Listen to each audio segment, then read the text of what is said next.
quedado con la difusión de esta actividad. En mi relación voy a incluir también a Rosario López, que tan gentilmente nos ayudó con la difusión, al igual que Centro Moro, al igual que la Asociación Dionisio Inca Yupanqui y al igual que la Asociación Hispanista del Perú, y no me cansaré de agradecer.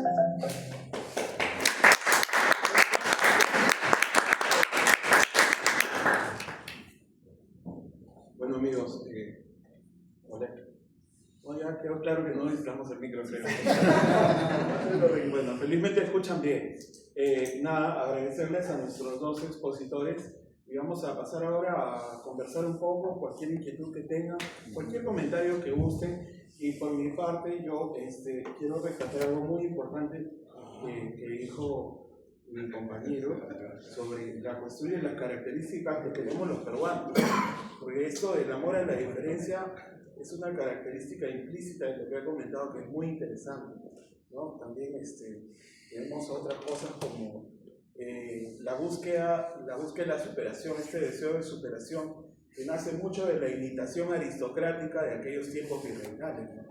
Entonces esa rica guachafada peruana que es tan barroca, ¿no? es algo muy peruano, ¿no? Sí. Muchas veces los anglosajones a veces no comprenden esos matices de nuestra peruanidad, ¿no? Dicen, esta gente, bueno, son parte de la carne, el hueso viene con carne, la carne no sé cómo dicen, pero es parte de todo esto, ¿no?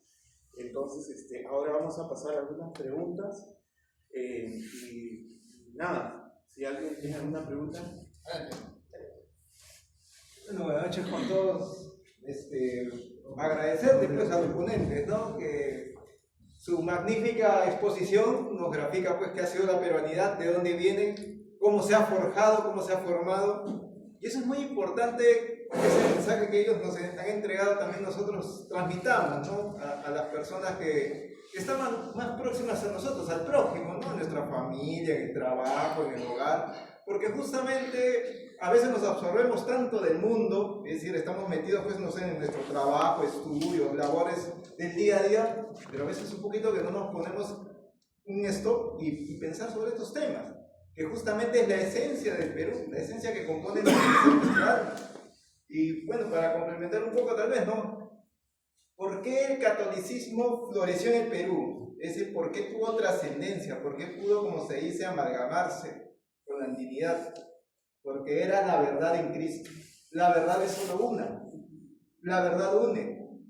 Y justamente la andinidad también tuvo una creencia, tuvo, pues, como se dice, un sentir religioso, pero ellos no llegaron, como se dice, a la verdad plena. La verdad plena llegó justamente con España, donde se enseñó pues la verdad en Cristo, la revelación plena, revelada, y obviamente ellos también tenían un sentido espiritual, pero fue un camino, como se dice, justamente para que la catolicidad se asiente y en realidad ha quedado fija. Si vemos la historia del virreinato, el Imperio Español tuvo muchísimas guerras en Europa, contra los protestantes, musulmanes, pero en cierta forma los reinos del Perú estuvieron un poquito aislados de esas guerras. Es decir, si uno se pone a pensar, España prácticamente se ha desangrado en Europa. Ha tenido muchísimas batallas, muchas guerras, muchas sangres han dado su sangre por la fe. Y justamente ha sido la providencia divina que los reinos del Perú se mantengan prácticamente casi al margen de todas esas grandes guerras y matanzas que hubieron en Europa, en defensa de la cristiandad. Y justamente es por ello que a nivel mundial se podría decir, prácticamente esta latitud es prácticamente los últimos bastiones de la cristiandad, de la fe. En otros países prácticamente casi se está perdiendo, demasiado. Y yo invoco pues a que nosotros, en primer lugar, transmitamos esa fe, porque esa fe es la que nos va a hacer grandes, nos va a mantener unidos. Porque si estos bichos ideológicos, este tema, como se dice, de la dialéctica, que poco a poco se está inoculando, sigue avanzando, lamentablemente, con la estrategia de reconocer o ensalzar la plurinacionalidad de como se dice, muchos pueblos, pero les daban el cerebro de cierta forma para que el Perú se desmiembre. Y que se olviden que en realidad nosotros siempre hemos estado unidos, ya justamente a la fe. Y bueno, eso es todo lo que quería agregar. Gracias.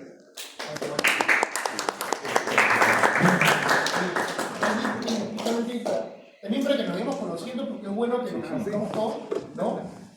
Nuestro amigo es presidente de la Asociación Dionisio Inca y Pancho, una asociación peruanista e hispanista, inscrita en registros y todo, ¿no? Está muy activa en la difusión de la peruanidad, la hispanidad y la catolicidad, lo más importante. ¿Ah? ¿Cuántos perros? Sí, sí. Ernesto, por favor. Ernesto Blumen. Ahí ya. Buenas tardes, buenas noches con todos. Yo tengo dos preguntas muy puntuales y que está dentro de este concepto de peruanidad, de hispanidad, de transmisión de la fe católica, ¿no?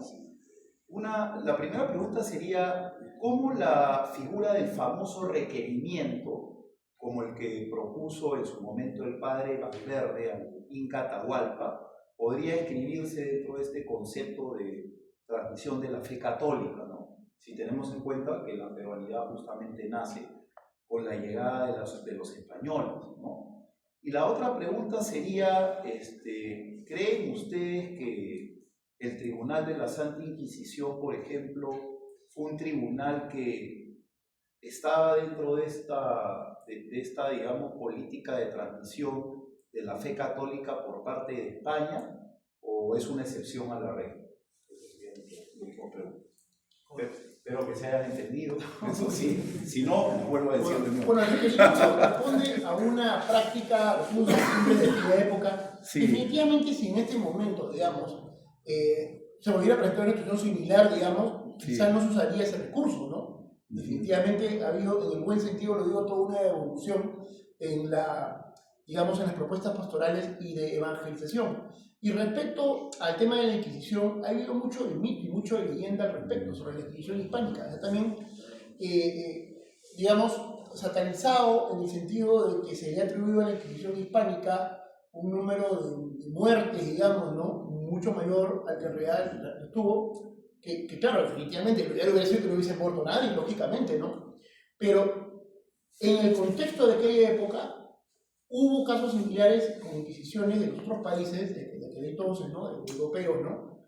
Que fueron terriblemente mucho peores, lamentablemente. Eso, evidentemente, ¿no? Como les digo, no hubiera sido lo ideal que muriese nadie, pero si lo comparamos con otras situaciones análogas, ¿no? La Inquisición española definitivamente fue mucho menos dura en comparación con las inquisiciones de los otros países, ¿no? Y además más respondía a un tema de brazo civil que de brazo propiamente eclesiástico, ¿no?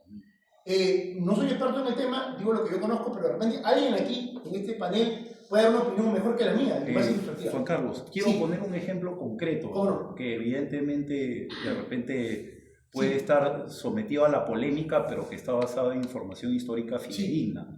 Cuando el Inca Atahualpa fue sentenciado a la pena de muerte, él evidentemente aceptó que no se le ajusticiara, digamos, en este caso,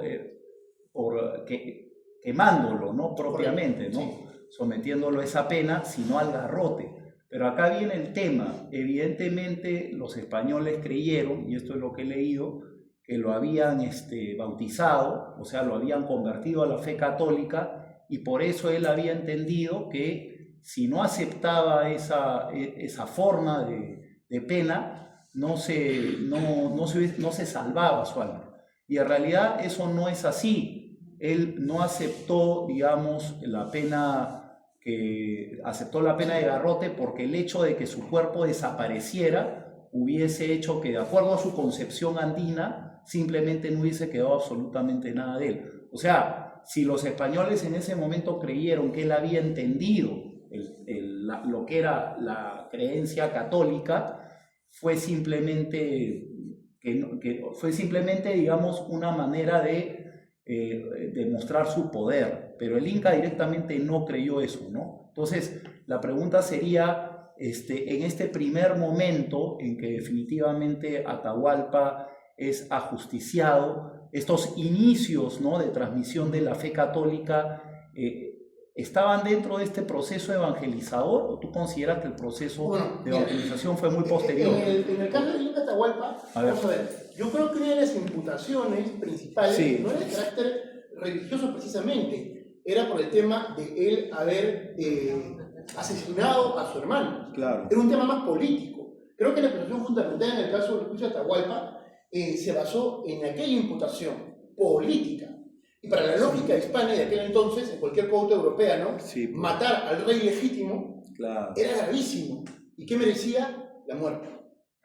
Eso por un lado, tema político. Ahora, en cuanto al tema religioso, efectivamente, Atahualpa probablemente, debido a la concepción que él tenía de las cosas, no quería ser quemado. La pena de hoguera, ¿no? Correcto. Por un tema de las creencias y las convicciones del mundo andino, ¿no? De no desintegrarse, digámoslo así. Correcto. Claro. Que los españoles lo pudieron interpretar como un arrepentimiento, vamos a decirlo así, como una voluntad o una vocación de bautizarse, quizá una interpretación errónea de los españoles respecto a esa intención. Sea como fuere de terminar bautizando, y el hecho de que se haya bautizado, independientemente de su intención de bautizo, ¿qué es lo que conllevó?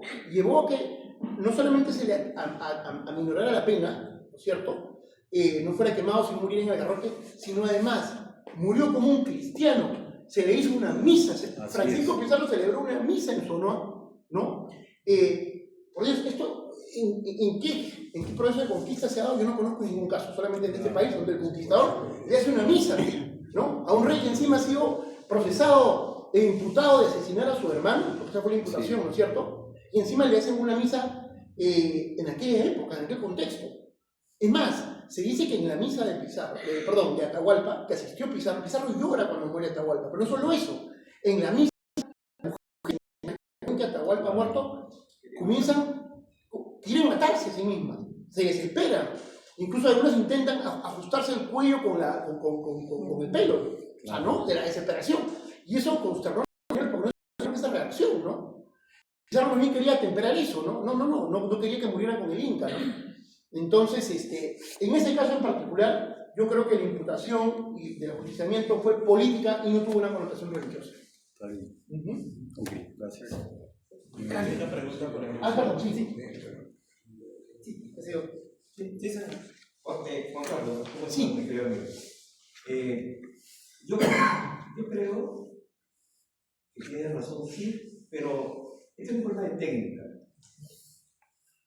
Los que estudiamos metodológicamente la historia, la filosofía, creo que son problemas de técnica. La historia no se puede interpretar fuera de contexto. Y hay veces, por ser más divulgadores y coloquiales, estamos cometiendo ciertas aberraciones de contexto. Por eso, aparentemente, existe esta duda. Ciertamente, el descubrimiento de América fue impulsado por la evangelización, pero la evangelización no fue instantánea. Así es. Es un proceso. En este momento, cuando regresamos a este primer momento e intentamos pensar la peruanidad, sigue siendo una falacia si la contextualizamos mal. ¿Por qué? Porque no hay peruanidad en ese instante. Correcto. Por más que exista un documento. La peruanidad es una construcción. Una construcción que es una mistura, un mestizaje español e indígena. Y nosotros, los peruanos y los limeños en particular, somos tan mestizos porque somos más españoles que el resto de América. Porque España es mestiza. España nunca fue una raza pura. España es su propio mestizaje. Así es. Y uno tiene que entender el mestizaje europeo, el mestizaje de España, el medioevo español, para comprender qué es lo que llega a América y qué es lo que particularmente está en el Perú. La peruanidad es un concepto, como ustedes habían dicho, que se construye, no es instantáneo. Con la llegada no hay peruanidad, porque no hay país. La nación se construye poco a poco. El mestizaje, lo interesante, y eso lo vamos a ratificar fácilmente, en el afiche de este evento hay un cuadro que aquí está nuestro amigo Capitán Perú, lo he explicado 1000 veces, que lo hemos visto en cualquier libro de historia que uno maneje. Entonces sabemos qué significa. Eso es mestizaje, eso es matrimonio quinto español, matrimonio de nobleza. Eso no es instantáneo. Si creemos que, porque se crea el territorio, ese territorio pasa en etapas, ¿no? para hacer la república, primero fue el virreinato. Para hacer el virreinato, ¿qué fue? Esto era, antes del virreinato, éramos una zona del imperio, mucho más grande territorialmente. Nos dividen en virreinato. Todo es un proceso, no es una fotografía. Entonces, evitemos romper el contexto para intentar explicar, porque en lugar de explicar confundimos y podemos crear aparentemente dicotomías donde no lo hay, donde solamente es una evolución. Esa es mi recomendación, mi querido. Excelente, excelente. La comparto plenamente, vale la aclaración y la acotación, y es muy bien lo dicho. Entender la peruanidad para justamente entenderla como un proceso que se inicia, no que la peruanidad nace, y es justamente que esa es la riqueza de estos espacios, de verdad. Y por eso yo les agradezco su presencia que hayan venido, porque aquí aprendemos todos y nos enriquecemos todos. De verdad, yo estoy súper contento. Gracias, Paco, muy bien. ¿Qué más? Sí, adelante. Buenas noches, sí, con relación a la identidad nacional, yo quería hacer un comentario, me parece importante, porque nosotros debemos estar alertas a los ataques a esa identidad que nosotros reconocemos como una identidad católica y a lo que nos une, ¿no? Y yo quiero hacer una llamada de atención sobre un ataque a esto, precisamente a la identidad tanto católica como del mestizaje, que se ha producido con relación a nuestros censos nacionales realizados en el 2025. El INEI decidió dos cosas que atacan frontalmente eso.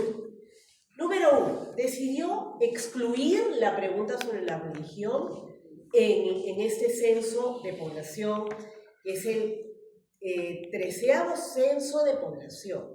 Es el primer censo que no levanta la información sobre la identidad católica o sobre la identidad religiosa de las personas.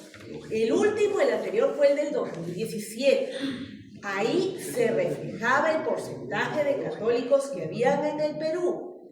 Lo que pasa es que pareciera que no quieren hacer notar que verdaderamente cuál sería el porcentaje de católicos en el Perú, porque eso une precisamente, ¿no? Ese es el primer ataque que yo veo en esta situación de los censos del 2025.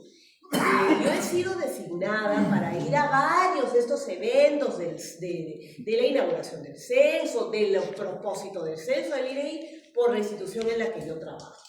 Lamentablemente no solamente ese es el ataque además es al tema étnico. Es decir, este censo ha tenido un propósito directo de que cada persona se identifique de acuerdo a su percepción y sobre todo de acuerdo a una separación de etnias. O sea, por ejemplo, si usted se define negro o no, afro, entonces yo pongo, si usted se define blanco, europeo, así yo lo vea indígena, yo tengo que poner blanco, europeo. Si usted dice que es mongol, ya, usted cree que es. Y se pone. La palabra mestizo fue absolutamente reducida, no querían, el propósito de la encuesta era que no digan mestizo. Nadie diga que es mestizo, sino que se definan por algo. Entonces, usted, por ejemplo, es blanco, entonces usted define como blanco, no como mestizo. Y el señor tiene, entonces, como negro. Y entonces, esa era la orientación del censo. La parte de mestizo estaba absolutamente refundida, no se tenía ninguna intención. Entonces, tanto en lo que es etnia, en donde uno no podía decir mestizo, que era loco, que el que no tiene de inga tiene de mandinga, eso era absolutamente conocido en el Perú. O sea, no es mestizo, hasta el blanco tiene mestizo, el negro también tiene mestizo, o sea, bueno, no lo querían y tampoco la identidad católica. Entonces, ¿cómo eliminaron la parte católica? Simplemente eliminando la pregunta sobre la religión. El congresista Alejandro Muñante lo advirtió y mandó un oficio al INEI diciendo que era un ataque contra la identidad, pese a que él es protestante, porque él ni siquiera es católico, ¿no? Y seguramente no tendría un porcentaje tan alto como se supone debería ser el católico en el Perú, ¿no? Encima los censos hacían en octubre, o sea, como el Señor de los Milagros en las calles, ¿no? Pero se ha querido ocultar. Yo veo en esto una ideología de querer, además, fuera, ¿no? En donde lo que quieren es dividir, ¿no? Otra cosa, la lengua. ¿Qué lengua habla? Usted el español lo ponía al final. Yo he ido a las reuniones del INEI. Hacen que todos hablen en sus lenguas, a pesar de que saben el español, lo cual divide muchísimo. Les ponen traductores a las personas, al aymara, ¿por qué? Si esa persona sabe hablar español, hablar español. ¿Para qué necesita un traductor?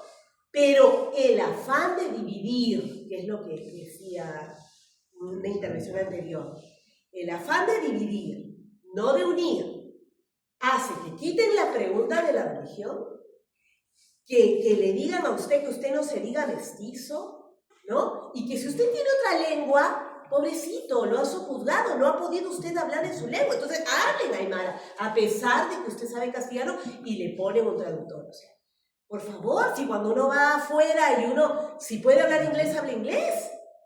Pero si uno no puede hablar inglés, hablará en español y le pondrán un traductor, siempre y cuando no tenga, o sea, hasta contra la lógica. Entonces, mi intervención es para que se estén alertas a que sí hay ataques contra nuestra identidad, tanto nuestra identidad católica como nuestra identidad como peruanos, tanto en nuestra lengua. Entonces la intención es dividir, la intención es separar y no unir. Entonces este tipo de reuniones son importantes para que nos demos cuenta que sí tenemos amalgama y que sí tenemos algo que nos une y que sí tenemos identidad. De lo que se nos quiere actualmente, que no tengamos, que no nos demos cuenta, ¿no? Gracias.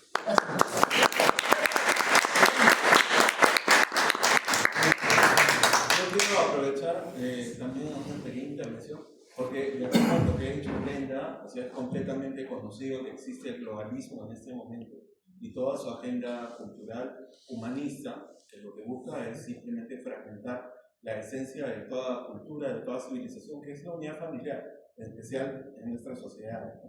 Entonces, destruida la familia, destruida la fábrica de personas que tienen muchas cosas en común, que se busca al individuo, ¿no? Aislarlo y simplemente olvidar todo lo que es la comunidad, ¿no? Entonces, para eso es esencial lo que quieren hacer siempre, ¿no? Que es lograr primero borrar a la familia. Últimamente se ha puesto un tema de moda porque hasta en redes sociales han salido muchísimas influencias a decir, sí, ya es hora de borrar a la familia y todo esto, ¿no? Pero no lo van a poder hacer porque, bueno, básicamente está en el ADN social de nuestra patria, ¿no? Tenemos una intervención más. Víctor, adelante. Ojalá tuviera la fusividad de la señora para poder ser más animado. Yo tengo como una experiencia personal en mi vida. Yo nací en el Cusco, mi padre era cajamarquino, mis hermanos piuranos. En mi casa la única niña era la tierra. La señora que nos atendía. Vaya que hay una diferencia grande, todos. Sin embargo, había una unidad basada en un pensamiento muy en una concepción. Yo sí creo más bien la diferencia, no es que esté en contra, pero la historia tiene que decirle partes que nos dé reflejo de algo en el cual pretendamos nosotros decir desde dónde empezamos. Hoy en día lo que más nos une es la comida y el fútbol. Aunque ahora también el fútbol, por esto del tetracampeonato, siendo el mejor equipo de la victoria, pues comienza a haber otra realidad también. Pero bueno, es que no pasa nada. Pero lo cierto es que si uno se da cuenta, es como la Iglesia Católica de manera organizada ha tenido su presencia. ¿Qué duda de la fuerza de la Iglesia que ha hecho las cosas? ¿Qué duda es la presencia en las universidades como la Universidad San Marcos, la San Antonio de Guadalupe, la Universidad San Agustín? Donde tiene una presencia muy fuerte, hoy ya no la tiene. En esas universidades laicas. Yo soy profesor de seminario de sacerdotes desde hace 32 años. Y desde hace 20 por lo menos los sacerdotes no saben cuál es la nacionalidad. Es decir, estamos en una iglesia donde los líderes habían sido formados para participar en el sistema social y poder ayudar a su crecimiento y entender. Si yo le pregunto a un chico de 35 años, a uno de 25 o uno de 20, ¿qué es el Perú? Tengan por seguro que no lo van a entender, y menos pensando que es mestizaje, porque en realidad somos mestizos. Y entender en un país, ningún país del mundo tiene tantos pisos ecológicos ni tantas diferencias geográficas. Obviamente nos vamos a encontrar en una dificultad. Por eso tenemos presidentes como Kuczynski, Castillo, García. O sea, hay una variedad de tipos de personas que finalmente no tienen ni siquiera el sentido de lo que es la nación, y menos obviamente la patria. Entonces, si nosotros queremos forjar de manera ordenada una idea y un consenso basado en una generación que viene, la pregunta está, que hay que completarla. La exposición me parece buenísimo, porque esto debería ser el pan de cada día ahora de nosotros. Esto debería estar en los colegios, esto debería estar en las universidades, esto debería darse constantemente. Pero la pregunta es, ¿acaso no debería ser el destino común, el tipo de bien común que tiene el Perú, el que nos defina para entender si somos los peruanos personas que viramos juntos? Yo estaba hace un mes, estoy apoyando un trabajo que está haciendo, no sé si ustedes saben que la mayor producción en lo que es cuadros está en Puno, el padre Bernardo Brito. Sin embargo, la escuela más desarrollamos presencia es Cusco, pero es de Bernardo Brito. Sin embargo, si ustedes supieran cuánta de esa pintura está metida en los almacenes, Cusco no la tiene siquiera. Es porque no hay una preocupación, el Estado no lo va a hacer. En Europa, poco acá, lo que ustedes miren, hay un filósofo que se llama Tomás Piketty. Hoy en día él es el alma filosófica del pensamiento del globalismo. Él trae lo de Moufley y Noblet, él trae lo de Gramsci, es decir, la idea de la deconstrucción, no solo la mercantilización, sino la deconstrucción de las sociedades, hay que quitarla. Pero ir poniéndole en una confusión, ustedes saben cuál es el centro de la ONU como forma de ser, la dignidad de la persona. ¿Es igual que de la Iglesia? No, eso es confuso. Porque la Iglesia habla de la persona humana a partir de la dignidad. La ONU no. Parece una confusión. Ellos hacen, a la familia la ponen y la sacan de una manera donde generen confusión. Porque en realidad el ataque a quien van a hacer es a la mamá, que es a donde quieren llegar. Correcto. Entonces, yo, para no confundirlo más, yo creo que esto que ha organizado Juan Carlos con Rolando tiene un mérito enorme, y será más enorme si se sigue haciendo, si se sigue buscando grupos que vayan a las escuelas y a los colegios, que vayan a los clubes y comiencen a enseñar el estandarte del pensamiento católico como el motivo de la generación de la peruanidad. No por esto más.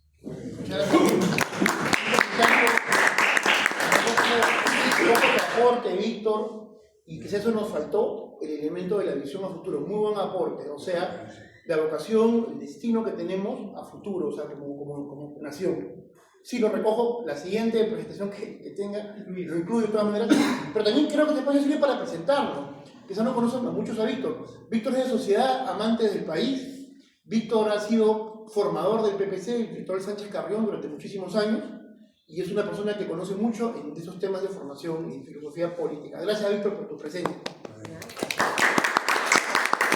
Y bueno, presentar a Paco. Paco Portilla es abogado, miembro del Instituto Ribagüero, y él tiene un trabajo de investigación muy bueno sobre la primera constitución peruana, y ha estudiado mucho lo que es la Escuela de Salamanca. Gracias, Paco, por estar con nosotros. Una cosa muy importante de lo que rescató el caballero es justamente el tema de la mujer, porque es esencial hacerla a ella un sujeto revolucionario, ¿no? La caída de Occidente está basado en la lucha por los derechos de la mujer, desde darle el voto O sea, sé que esto puede sonar muy mal, pero a partir de ahí tomarlo como excusa para llevarla hacia la revolución y cambiar lo que era una unidad de pensamiento que se originaba en la familia, madre y padre, con una visión de lo que tiene que ser la familia, el futuro, los hijos, la trascendencia, la genética social, que es transmitida no por el padre, que es el proveedor, sino por la mujer, que es la que enseña a los hijos el carácter, el ser, ¿no? La infancia. Todo lo importante y básico de un ser humano está en la madre. Por eso es esencial destruir a la mujer y además hacerla aplaudir por esa destrucción en la modernidad actual, ¿no? Entonces, para todo eso es esencial el trabajo globalista de todos esos pensadores como Gramsci, como Beauvoir, etcétera, etcétera, para lograr ese fin, ¿no? Ya podríamos pasarnos 20 tertulias hablando de dónde viene todo eso, ¿no? Muy bien. Pero bueno. Y finalmente, no quiero olvidarme de nadie, Ernesto que intervenió, un amigo mío de años. Ernesto es miembro del Instituto Rivagüero, del Centro de Altos Estudios Históricos Militares de Perú también, y es un historiador del derecho, especialista en historia del derecho, de la justicia militar. Gracias, Ernesto. Bien, si no hay alguna pregunta, simplemente con la conclusión final de que no debemos permitir que nos roben ese orgullo importante de ser peruanos, que se extiende no solamente desde nuestros antepasados que habitaron todo este territorio mucho antes que se llamara Perú, ¿no? Pero a partir de ahí ya ha construido pues una sociedad que ha contribuido no solamente a la libertad de muchos otros países, ¿no? Siendo parte del Imperio Español. Incluso el historiador José Soto Chica, que es un doctor en historia español, menciona que en la batalla de Lepanto hubo un peruano, así como lo oye, y eso está súper estudiado, o sea, no hay manera de negarlo, ¿no? Los documentos, toda la serie de cosas, o sea, el ser peruano debe ser algo que nos tiene que llenar de orgullo y no permitir que las ideologías pues se vengan encima de nosotros. Y usted, cada uno de los que está aquí, que estará por algo, tiene que convertirse en un divulgador más y olvidar eso, pues que en la mesa de religión y política no se habla, porque ya no es momento para eso. Estamos en una guerra espiritual, porque eso en la batalla cultural no existe. Es una guerra espiritual, sí. Y muchas gracias. Una oración, María Santísima, cerrando esta reunión, ¿no? Y invocando a Santo Toribio Mogrovejo, el próximo año toribiano. Es un año muy importante, ¿no? Entonces, encuadrándonos a nuestro Santo Toribio, yo siempre decía, no un equivalente a Santiago cierra España, Santo Toribio cierra el Perú. Una oración a María Santísima invocando a Santo Toribio. Por el Padre, el Hijo, el Espíritu Santo. Amén. Dios te salve María, llena de gracia, el Señor es contigo. Bendita tú eres entre todas las mujeres, bendito es el fruto de tu vientre, Jesús. Santa María, Madre de Dios, ruega por nosotros pecadores, ahora y en la hora de nuestra muerte. Amén. Santo Toribio, ruega por nosotros. Por el Padre, el Hijo y el Espíritu Santo. Gracias, amigos.